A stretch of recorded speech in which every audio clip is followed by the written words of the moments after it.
Look at the S&P. We did get a gap down on this one. Overall markets gap down. In the after hours, right now, SPY is at 525 something. So I did enter SPY puts. I also sold a 525 put for Monday. That's tomorrow's expiration.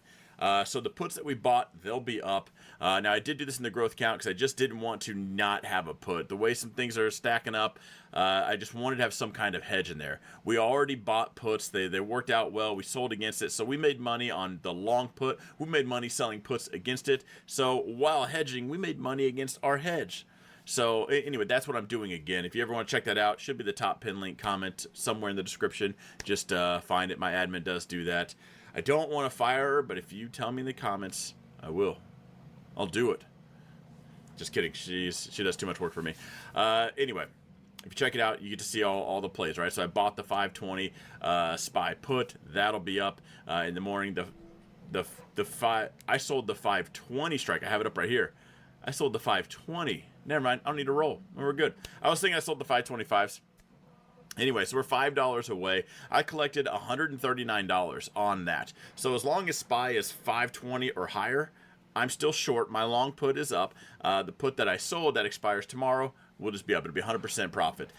So either way, SPY, the close term expirations, I did just go over this in some of my options facts playlist.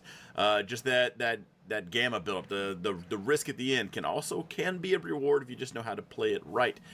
So I'll likely continue to sell Monday, Wednesday, Friday.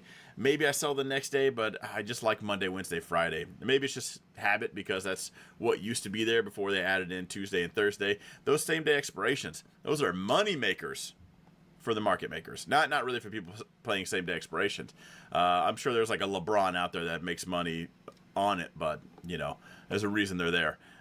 It's the same reason the casinos have those little side bets. It's not because they want you to win. It's because they're winning. Looking at the NASDAQ, same thing, a little bit of a gap down. I don't have anything sold on this.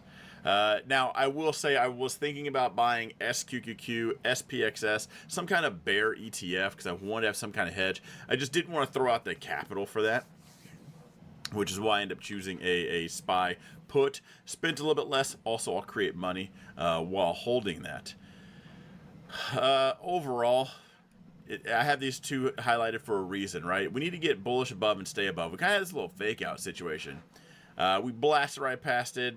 You know, got a little excited. Here we are again. But I had these bright yellow before actually we blew right above it. I really thought we'd hang out here, and you'll see the same thing on the S&P. As long as we remain in here, that's about where my thoughts are. We could be bullish-ish, you know, bottom could be in. A lot of people think the bottom's in.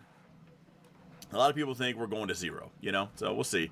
Until we actually break this, my thoughts are going to be you're both right. You know, we'll cross that bridge when we get there, but we probably need to break one of these. So I'll continue to watch that, and that's ultimately where my mindset's going to be at. If I was going to take anything, it would be short the Dow right now. That just looks weak in general. There is, in fact, probably another speed bump zone right inside here. Breaking below that, you guessed it, we're headed right down there. We'll check on the Russell just for fun. Almost doesn't look bad. It really almost doesn't. Easy one. This one's a piece of cake, right? If you're long, you're going to put your stop below this red wick. If you're short, you're going to put your stop below this green wick. Gotta say, I'd put my money on the short side. I think that's where I'd have it at.